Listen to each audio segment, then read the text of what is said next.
ಒಂದು ಕಾಲದಲ್ಲಿ ಹೂಲತಾಪುರ, ಆನಂತರ ಹೂಬಳ್ಳಿ, ಈಗ ನಿಮ್ಮೆಲ್ಲರ ಬಾಯಲ್ಲಿ ಹುಬ್ಬಳ್ಳಿ ಅನ್ನೋ ಈ ಕ್ಷೇತ್ರಕ್ಕೆ ಅಥವಾ ಗಂಡು ಮೆಟ್ಟಿದ ನಾಡು ಹುಬ್ಬಳ್ಳಿಗೆ ಸ್ವಾಗತ. Welcome back to my channel. ಈಗ ನಾನು ಬಂದಿರೋದು 1000 ವರ್ಷಗಳಷ್ಟು ಹಳೆಯದಾಗಿರುವಂಥ ಚಂದ್ರಮೌಳೇಶ್ವರ ದೇವಸ್ಥಾನ. ಇದು ಚಾಲುಕ್ಯ ಶೈಲಿಯಲ್ಲಿ ಕಟ್ಟಲಾಗಿದೆ. ಇದನ್ನೆಲ್ಲ ನೋಡ್ಬೋದು ಈ ಕಡೆಯಿಂದನೇ. ಮತ್ತು ಇದರ ಅನೇಕ ವೈಶಿಷ್ಟ್ಯಗಳಲ್ಲಿ ಒಂದು ಅಂತಂದರೆ ಇದನ್ನು ಅಮರಶಿಲ್ಪಿ ಜಕಣಾಚಾರ್ಯವರ ನೇತೃತ್ವದಲ್ಲಿ ಇದನ್ನು ನಿರ್ಮಾಣ ಮಾಡಲಾಗಿದೆ ಅಂತೆ.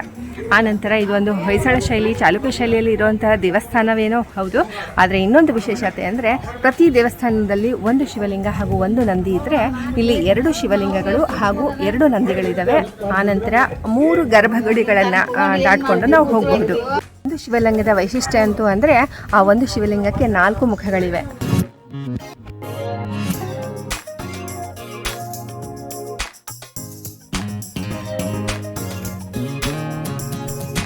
ಮತ್ತೊಂದು ವಿಶೇಷತೆ ಅಂತಂದರೆ ಅಮರಶಿಲ್ಪಿ ಜಕಣಾಚಾರ್ಯ ನಿರ್ಮಾಣ ಮಾಡಿರೋದ್ಮೇಲೆ ಒಂದೇನಾದರೂ ಒಂದು ವಿಶೇಷತೆ ಇರಲೇಬೇಕಲ್ವ. ಪ್ರತಿ ವರ್ಷ ಯುಗಾದಿಯ ದಿನದಂದು ನೇರವಾಗಿ ಸೂರ್ಯನ ಕಿರಣಗಳು ಶಿವಲಿಂಗದ ಮೇಲೆ ಬೀಳ್ತದೆ. ಇದು ಒಂದು ವಿಶೇಷ. ಅದನ್ನು ನೋಡೋಕ್ಕೆ, ಅದನ್ನು ದರ್ಶನ ಮಾಡೋಕ್ಕೆ ಸಾವಿರಾರು ಜನ ಆವತ್ತಿನ ದಿನ ದರ್ಶನಕ್ಕೆ ಬರ್ತಾರೆ. ಮತ್ತು ಇದೆಲ್ಲದರ ಜೊತೆ ದೇವಸ್ಥಾನ ತುಂಬ ಪುರಾತನವಾಗಿರುವಂಥದ್ದು. ಮತ್ತು ಇದನ್ನು ನೋಡಲೇಬೇಕಾದಂಥ ಮಸ್ಟ್ ವಿಸಿಟಿಂಗ್ ಪ್ಲೇಸ್ಗಳಲ್ಲಿ ಇದು ಕೂಡ ಒಂದು. ಈ ದೇವಸ್ಥಾನ ರೈಲ್ವೆ ಸ್ಟೇಷನ್ ಅಥವಾ ಬಸ್ ಸ್ಟ್ಯಾಂಡ್ನಿಂದ 5 ಕಿಲೋಮೀಟರ್ ದೂರದಲ್ಲಿದೆ. ಉಳ್ಕಲ್ ಅನ್ನೋ ಪ್ಲೇಸ್ನಲ್ಲಿ ಬರುತ್ತದೆ. ಉಳ್ಕಲ್ ಅಂತ ಅಂದರೆ ಅದೊಂದು ಏರಿಯಾದೇನೆ. ಅದ್ರ ಜೊತೆಗೆ ಅಲ್ಲಿ ಉಳ್ಕಲ್ ಕೆರೆ ಅಂತ ಒಂದಿದೆ, ಅದನ್ನು ಕೂಡ ಒಂದು ನೋಡಬೇಕಾದಂಥ ಪ್ಲೇಸು. ಇದಾದಮೇಲೆ ನಾನು ಆ ಕಡೆ ಹೋಗ್ತಾ ಇದ್ದೀನಿ. ಮತ್ತು ಇದು ಬೆಳಗ್ಗೆ 6 ಗಂಟೆಯಿಂದ ಸಂಜೆ 6 ಗಂಟೆವರೆಗೂ ತೆರೆದಿರುತ್ತೆ. ಆನಂತರ ಎಂಟ್ರಿ ಫ್ರೀ ಇದೆ. ಇದೊಂದು ರಾಷ್ಟ್ರೀಯ ಸ್ಮಾರಕ.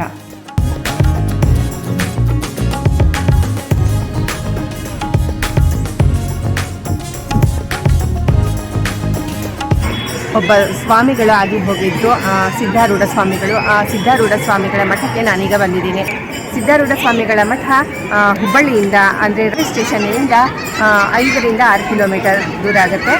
ಮತ್ತು ಇಲ್ಲಿಗೆ ಬರೋಕ್ಕೆ ತುಂಬ ಈಸಿಯಾಗಿ ಇಲ್ಲಿಗೆ ಬಂದು ತಲುಪಬಹುದು. ಆಟೋ ರಿಕ್ಷಾಗಳಿದ್ದಾವೆ ಮತ್ತು ಸಿಟಿ ಬಸ್ಗಳ ವ್ಯವಸ್ಥೆ ಕೂಡ ಇದೆ. ಸೊ ಈಗ ಒಳಗಡೆ ಹೋಗೋಣ. 3 ದೇವಸ್ಥಾನಗಳಿವೆ. ಈಗ ನಾನು ಬಂದಿರೋದು ಕೈಲಾಸ ಮಂಟಪಕ್ಕೆ. ಈ ಕೈಲಾಸ ಮಂಟಪವನ್ನು ಸಿದ್ಧಾರೂಢ ಸ್ವಾಮಿಗಳೇ ಕಟ್ಟಿಸಿರೋದು. ಇದರ ನಡುವೆ ಸಿದ್ಧಾರೂಢ ಸ್ವಾಮಿಗಳ ಒಂದು ಮೂರ್ತಿ ಇದೆ. ಅದರ ಕೆಳಗೆ ಅವರ ಶಿಷ್ಯರ ಮೂರ್ತಿ ಇದೆ. ಆನಂತರ ಪೂರ್ತಿ ದೇವಸ್ಥಾನದಲ್ಲಿ ಅಂದರೆ ಈ ಕಡೆ ಮೇಲ್ಗಡೆಯಲ್ಲೆಲ್ಲ ಸಿದ್ಧಾರೂಢರ ಅವರ ಜೀವನ ಚರಿತ್ರೆಯ ಎಲ್ಲ ಬರೆದು ಹಚ್ಚಿದ್ದಾರೆ. ಮತ್ತು ಅದರ ಫೋಟೋ ಎಲ್ಲ ಇದ್ದಾವೆ, ಹಳೆ ಕಾಲದ ಫೋಟೋಗಳು. ಮತ್ತು ಅವರು ಹೇಳಿರುವಂಥ ವಚನಗಳನ್ನೆಲ್ಲ ಬರೆದಿದ್ದಾರೆ ಆ ಕಡೆ ಎಲ್ಲ. ಮತ್ತು ಇಲ್ಲಿ ಸಿದ್ಧಾರೂಢರು ಇಲ್ಲಿಗೆ ಬಂದ ಮೇಲೆ ಅವರ ಎಷ್ಟೋ ಅವರ ಹತ್ರ ಪಾಂಡಿತ್ಯ ಇತ್ತು. ಆ ಶಾಸ್ತ್ರಗಳನ್ನೆಲ್ಲ ಕೇಳೋಕ್ಕೆ ತುಂಬ ಜನ ಬರ್ತಾಯಿದ್ರು. ಆ ಜನ ಬರ್ತಾ ಇದು ಹುಬ್ಬಳ್ಳಿ ಅನ್ನೋದು ತುಂಬ ದೊಡ್ಡದಾಗಿರೋ ಒಂದು ಮಠವನ್ನು ಕಟ್ಟಿದ್ರು. ಸಿದ್ಧಾರೂಢ ಸ್ವಾಮಿಗಳು 1863ರಲ್ಲಿ ಬೀದರ್ನ ಚಳಕಾಪುರ ಅನ್ನೋ ಊರಿನಲ್ಲಿ ಹುಟ್ಟುತ್ತಾರೆ. ಆಮೇಲೆ ಅವರು ತಮ್ಮ ಕರ್ಮಭೂಮಿಯನ್ನಾಗಿ ಈ ಹುಬ್ಬಳ್ಳಿಯನ್ನು ಆಯ್ಕೆ ಮಾಡಿಕೊಂಡು ಇಲ್ಲೇ ಬಂದು ಹಲವಾರು ವರ್ಷಗಳವರೆಗೆ ನೆಲೆಸ್ತಾರೆ. ಆನಂತರ ಅವರ 93ನೇ ವರ್ಷದಲ್ಲಿ ಅವರು ತಮ್ಮ ಸಜೀವ ಸಮಾಧಿಯನ್ನು ತೆಗೆದುಕೊಳ್ತಾರೆ. ಅದೇ ನಾನು ಈಗ ಬಂದಿರೋ ಸಮಾಧಿ ಮಂದಿರ. ಇಲ್ಲಿ 3 ದೇವಸ್ಥಾನಗಳಿದ್ದಾವೆ. ಒಂದು ಕೈಲಾಸ ಮಂಟಪ, ಇನ್ನೊಂದು ಇದು ಸಮಾಧಿ ಮಂದಿರ, ಮತ್ತು ಇನ್ನೊಂದು ಅವರ ಶಿಷ್ಯರ ಒಂದು ಸಮಾಧಿ ಕೂಡ ಇದೆ. ಇದಾದ ನಂತರ ಸ್ವಾಮಿಗಳು ಶಿವರಾತ್ರಿ ಉತ್ಸವವನ್ನು ಮತ್ತು ರಾಮನವಮಿ ಉತ್ಸವವನ್ನು ಎಲ್ಲ ಆಚರಣೆ ಮಾಡೋಕ್ಕೆ ಶುರು ಮಾಡಿದ್ರು. ಮತ್ತು ಇದ್ರ ಜೊತೆಗೆ ಈಗಲೂ ಕೂಡ ಈ ಎಲ್ಲ ಹಬ್ಬಗಳನ್ನು ತುಂಬ ವಿಜೃಂಭಣೆಯಿಂದ ಆಚರಿಸ್ತಾರೆ. ಇದಕ್ಕೆ ಇನ್ನೊಂದು ಕಾರಣ ಅಂತಂದರೆ ಎಲ್ಲ ದೇವರು ಒಂದೇ. ಹಾಗಾಗಿ ರಾಮನವಮಿ ಹಾಗೂ ಶಿವರಾತ್ರಿ ಎರಡೂ ಕೂಡ ವಿಜೃಂಭಣೆಯಿಂದ ಜರುಗುತ್ತವೆ. ನನ್ನ ಹಿಂದೆ ಕೇಳ್ತಾ ಇರೋ ಓಂ ನಮಃ ಶಿವಾಯವನ್ನು ಕಂಟಿನ್ಯೂ ಆಗಿ ಹೇಳ್ತಾ ಇದ್ದಾರಲ್ಲ, ಅದ್ರ ಬಗ್ಗೆ ಕೂಡ ಒಂದು ಮಹತ್ವದ ಅಂದರೆ ವಿಶೇಷವಾದ ಒಂದು ಸಂಗತಿ ಹೇಳಬೇಕಿಲ್ಲಿ. ಅದು ಅಂದರೆ ಅವರು ಒಂದು ವೀಣೆಯನ್ನು ಕೈಯಲ್ಲಿ ಇಟ್ಕೊಂಡಿದ್ದಾರೆ. ಆ ವೀಣೆ ಸಿದ್ಧಾರೂಢ ಸ್ವಾಮಿಗಳು ಬಳಸಿದ ವೀಣೆಯಾಗಿದೆ. ಮತ್ತು ಅದನ್ನು ಕಂಟಿನ್ಯೂ ಆಗಿ ಇಲ್ಲಿವರೆಗೂ ನೆಲಕ್ಕೆ ತಾಗಿಸದೇನೆ ಕೈಯಲ್ಲಿ ಇಟ್ಕೊಂಡೆ ಓಂ ನಮಃ ಶಿವಾಯನ ಹೇಳ್ತಾ ಇರ್ತಾರೆ. ಮತ್ತು ಓಂ ನಮಃ ಶಿವಾಯ ಕೂಡ ಅಖಂಡವಾಗಿ ನಡೆದೇ ಇದೆ. ಆಗ್ಲಿಂದಲೂ ಕೂಡ ಇಲ್ಲಿವರೆಗೂ ಅದು ನಿಂತಿಲ್ಲ. ಇದು ಒಂದು ವಿಶೇಷ. ಇದು ಹುಬ್ಬಳ್ಳಿಗೆ ಬಂದ ಮೇಲೆ ರೊಟ್ಟಿ ಊಟ ಮಾಡದೇ ಇದ್ದರೆ ನನ್ನ ಟೂರು ಕಂಪ್ಲೀಟ್ ಆಗೋದಿಲ್ಲ. ಸೊ ಹಾಗಾಗಿ ನಾನೀಗ ಬಂದಿರೋದು ಈ ಖಾನಾವಳಿಗೆ. ಇದರಲ್ಲಿ ನಾನು ರೊಟ್ಟಿ ಊಟ ತೊಗೊಂಡಿದ್ದೀನಿ. ರೊಟ್ಟಿ 2 ರೊಟ್ಟಿ, ಆಮೇಲೆ ಇದೆಲ್ಲ ಪಲ್ಯಗಳು ಸೈಡಲ್ಲಿ, ಒಂದು ಉಸುಳಿ ಪಲ್ಯ, ಒಂದು ಮಿಕ್ಸ್ ವೆಜ್, ಮತ್ತು ಒಂದು ಕಾಳಿಂದು, ಆಮೇಲೆ ರಾಯ್ತಾ ಟೈಪಲ್ಲಿ. ಹುಬ್ಬಳ್ಳಿನಲ್ಲಿ ಸ್ವಲ್ಪ ದಿನ ಅಂದರೆ ಒಂದು ದಿನ ಸ್ಪೆಂಡ್ ಮಾಡಬೇಕು ಅಥವಾ ನಿಮ್ಮಲ್ಲಿ ಟೈಮ್ ಇತ್ತು ಅಂದರೆ ಒಂದು ಬೆಸ್ಟ್ ಆಪ್ಷನ್ ಇದು ಅಗಡಿ ತೋಟ. ಇದು ಬೆಳಗ್ಗೆಯಿಂದ ಸಂಜೆವರೆಗೂ ಇಲ್ಲಿ ತುಂಬ ಚೆನ್ನಾಗಿ ಟೈಮ್ ಸ್ಪೆಂಡ್ ಮಾಡ್ಬೋದು. ಮತ್ತು ಇಲ್ಲಿ ತುಂಬ ಜನ ಪಿಕ್ನಿಕ್ಕಿಗೆ ಆ ಥರ ಬರ್ತಾರೆ. ಮತ್ತು ಒಂದು ದಿನ ಪೂರ್ತಿ ದಿನ ಟೈಮ್ ಸ್ಪೆಂಡ್ ಮಾಡೋಕ್ಕಂತಲೇ ಬರ್ತಾರೆ. 700 ರುಪೀಸ್ ಪರ್ ಹೆಡ್ ಇಲ್ಲಿ ಟಿಕೆಟ್ ಇರೋದು.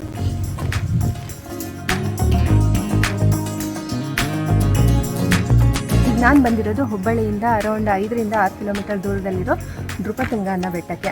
ಇದು ಅರಣ್ಯ ವಿಭಾಗದ ವತಿಯಿಂದ ಇದನ್ನು ನಿರ್ಮಾಣ ಮಾಡಲಾಗಿದೆ. ಆದರೆ ಇದಕ್ಕೆ ಹೆಚ್ಚಾಗಿ ಜನ ಬರೋರು ವಾಕಿಂಗಿಗೆ ಅಂತ ಬರ್ತಾರೆ. ಕೆಳಗಡೆ ಕಾರ್ ಪಾರ್ಕಿಂಗ್ ಇದೆ, ಮತ್ತು ಅಲ್ಲಿ 10 ರೂಪಾಯಿನ ಕಾರ್ ಪಾರ್ಕಿಂಗ್ನ ಚಾರ್ಜಸ್ ಇದೆ. ಆನಂತರ ಒಳಗೆ ಎಂಟ್ರಿ ಟಿಕೆಟ್ ಆಗಿ 20 ರುಪೀಸ್ ಇದೆ. ಇದು ಬೆಳಗ್ಗೆ 9 ಗಂಟೆಯಿಂದ ಸಂಜೆ 6:30ವರೆಗೂ ತೆರೆದಿರುತ್ತೆ.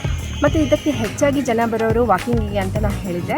ಮತ್ತು ಮಕ್ಕಳನ್ನು ಕೂಡ ಕರ್ಕೊಂಡು ಬರ್ತಾರೆ. ಯಾಕೆಂದರೆ ಈ ದೊಡ್ಡದಾದ ಒಂದು ಏರಿಯಾದಲ್ಲಿ ಚಿಕ್ಕ ಮಕ್ಕಳಿಗಾಗಿ ಒಂದು ಚಿಲ್ಡ್ರನ್ಸ್ ಪಾರ್ಕ್ ಇದೆ. ಆನಂತರ ಬಂದವರಿಗೆ ನಮಗೆಲ್ಲ ಅಂತ ಮಾಡಿರೋದು ಒಂದು ವ್ಯೂ ಪಾಯಿಂಟ್ ಅಂತ ಇದೆ. ಅಲ್ಲಿಂದ ನಾವು ಸೂರ್ಯಾಸ್ತವನ್ನು ನೋಡಬಹುದು. ಹಾಗಾಗಿ ನಾನು ಸೂರ್ಯಾಸ್ತದ ಈ ಸಂಜೆ ಟೈಮ್ನ ಇದಕ್ಕೆ ಚೂಸ್ ಮಾಡಿಕೊಂಡೆ. ಹಾಗಾಗಿ ನಾನು ಈಗ ಇಲ್ಲಿಗೆ ಬಂದಿದ್ದೀನಿ. ಈ ನೃಪತುಂಗ ಬೆಟ್ಟಕ್ಕೆ ಒಂದು ಅರ್ಧ ಕಿಲೋಮೀಟರ್ವರೆಗೂ ಹತ್ಕೊಂಡು ಬಂದಮೇಲೆ ಮತ್ತೆ ಸ್ವಲ್ಪ ದೂರ ಕೆಳಗಡೆ ಹೇಳ್ಕೊಂಡು ಬರಬೇಕು, ಅರೌಂಡ್ ಒಂದು ಅರ್ಧ ಕಿಲೋಮೀಟರ್ನಷ್ಟು. ಆಮೇಲೆ ನಮಗೆ ಈ ಥರದ ವ್ಯೂ ಪಾಯಿಂಟ್ ಕೂಡ ಸಿಗುತ್ತೆ. ಇದರಲ್ಲಿ ನಾವೆಲ್ಲ ಹುಬ್ಬಳ್ಳಿನ ನೋಡಬಹುದು. ಮತ್ತು ಮೇನ್ ಅಂದರೆ ಉಳ್ಕಲ್ ಕೆರೆನ ನೋಡ್ಬೋದು. ಸೊ ಈ ನೃಪತುಂಗ ಬೆಟ್ಟ ಒಂದು ಸಿಟಿ ಮಧ್ಯದಲ್ಲಿರೋ ಕಾಮ್ ಆಗಿರೋ ಒಂದು ಉದ್ಯಾನವನ. ಈ ಪ್ಲೇಸ್ ಆದಮೇಲೆ ನಾನು ಹೋಗ್ತಾ ಇರೋದು ಆ ಉಳ್ಕಲ್ ಕೆರೆಗೆ. ಆನಂತರ ಇನ್ನೊಂದು ಹೇಳಬೇಕು ಅಂದರೆ ಈ ಬಜೆಟ್ ಫ್ರೆಂಡ್ಲಿಯಾಗಿ ಈ ಹುಬ್ಬಳ್ಳಿನ ತುಂಬ ಈಸಿಯಾಗಿ ಎಕ್ಸ್ಪ್ಲೋರ್ ಮಾಡ್ಬೋದು. ನೀವು ಇಲ್ಲಿ ಬಂದಮೇಲೆ ಅರೌಂಡ್ 1500 ಇಂದ 2000ರಲ್ಲಿ ಒಳ್ಳೆ ರೂಮ್ ಲಾಡ್ಜ್ ಸಿಗುತ್ತೆ. ಮತ್ತು ಅಲ್ಲಿ ಸ್ಟೇ ಮಾಡಬಹುದು. ಅಥವಾ ತುಂಬ ಚೆನ್ನಾಗಿ ಕನೆಕ್ಟಿವಿಟಿ ಇದೆ. ಹಾಗಾಗಿ ಇದೆಲ್ಲ ಮೇಜರ್ ಪ್ಲೇಸ್ಗಳನ್ನೆಲ್ಲ ಒಂದೇ ದಿನದಲ್ಲಿ ನೋಡಬಹುದು ಅಂತಂದರೆ ನಾವು ಬೆಳಗ್ಗೆ ಹುಬ್ಬಳ್ಳಿಗೆ ರೀಚಿಯಾಗಿ ಆನಂತರ ಸಂಜೆವರೆಗೂ ಈ ಎಲ್ಲ ಮೇಜರ್ ಪ್ಲೇಸ್ಗಳನ್ನ ಎಕ್ಸ್ಪ್ಲೋರ್ ಮಾಡಿ ಮತ್ತು ನಾವು ಸಂಜೆ ತಿರ್ಗಾ ನಮ್ಮ ಊರಿಗೆ ಹೋಗಿ ತಲುಪಬಹುದು. ಇದು ಕೂಡ ಒಂದು ಆಪ್ಷನ್. ಮತ್ತು ಇಲ್ಲಿ ಊಟ ತಿಂಡಿ ಕೂಡ ತುಂಬ ಚೀಪಾಗಿದೆ. ಆನಂತರ ಇನ್ನೂ ಕಡಿಮೆ ಬಜೆಟಲ್ಲಿನೇ ಸ್ಟೇ ಮಾಡಬೇಕು ಅಂತಂದರೆ ಸಿದ್ಧಾರೂಢ ಸ್ವಾಮಿ ಮಠದ ಯಾತ್ರಿ ನಿವಾಸ ಇದೆ. ಮತ್ತು ಗಾಯತ್ರಿ ತಪೋವನದ ಯಾತ್ರಿ ನಿವಾಸ ಕೂಡ ಇದೆ. ಅಲ್ಲಿ ಕೂಡ ನಾವು ಸ್ಟೇ ಮಾಡಬಹುದು. ಆ್ಯಕ್ಚುಲಿ ನಾನು ಇಲ್ಲಿಂದ ಮತ್ತೆ ಸ್ವಲ್ಪ ಮುಂದಕ್ಕೆ ಹೋಗ್ತಾ ಇದ್ದೀನಿ. ಅದು ಯಾವ ಪ್ಲೇಸು ಅಂತ ನಾನು ಮುಂದಿನ ವಿಡಿಯೋದಲ್ಲಿ ತೋರಿಸ್ತಾ ಇದ್ದೀನಿ. ಇನ್ನು ಹುಬ್ಬಳ್ಳಿ ಬಗ್ಗೆ ಹೇಳಬೇಕು ಅಂತಂದರೆ ಹುಬ್ಬಳ್ಳಿಗೆ ಬರೋದು ತುಂಬಾ ಈಸಿ. ದೇಶದ ಮೇಜರ್ ಸಿಟಿಗಳಿಂದ ಎಸ್ಪೆಷಲಿ ಬೆಂಗಳೂರಿನಿಂದ ಡೈರೆಕ್ಟಾಗಿ ಟ್ರೈನ್ನ ಫೆಸಿಲಿಟಿ ಇದೆ, ಮತ್ತು ಫ್ಲೈಟ್ನ ಫೆಸಿಲಿಟಿ ಕೂಡ ಇದೆ. ಮತ್ತು ಕರ್ನಾಟಕದ ಗೌರ್ಮೆಂಟ್ ಬಸ್ಗಳಿಂದ ಕೂಡ ಇಲ್ಲಿ ಅವಿರತವಾಗಿ ಬಸ್ಗಳ ಕನೆಕ್ಟಿವಿಟಿ ಇದೆ. ಸಿಟಿಯ ಮಧ್ಯದಲ್ಲಿರೋ ಈ ಉಳ್ಕಲ್ ಕೆರೆಗೆ ಹತ್ತಿರದಲ್ಲೇ ಚನ್ನಬಸವೇಶ್ವರ ದೇವಸ್ಥಾನ ಇದೆ. ಈ ಚನ್ನಬಸವೇಶ್ವರ ಅನ್ನೋರು ಕೂಡ ಒಬ್ಬ ಶರಣರು. ನಮಗೆ ಗೊತ್ತಿರೋ ಹಾಗೆ ಬಸವೇಶ್ವರರು ಐಕ್ಯರಾದ ಮೇಲೆ ಚನ್ನಬಸವೇಶ್ವರರು ತಮ್ಮೆಲ್ಲ ಸಂಗಡಿಗರನ್ನು ಕರ್ಕೊಂಡು ಉಳ್ವಿ ಕಡೆ ಹೊರಡ್ತಾರೆ. ಆಗ ಉಳ್ವಿಗೆ ಹೋಗುವಾಗ ಇಲ್ಲಿ ಬಂದು ಸ್ವಲ್ಪ ದಿನದವರೆಗೆ ತಂಗಿರ್ತಾರೆ. ಹಾಗಾಗಿ ಇಲ್ಲಿ ಕೂಡ ದೇವಸ್ಥಾನ ಇದೆ.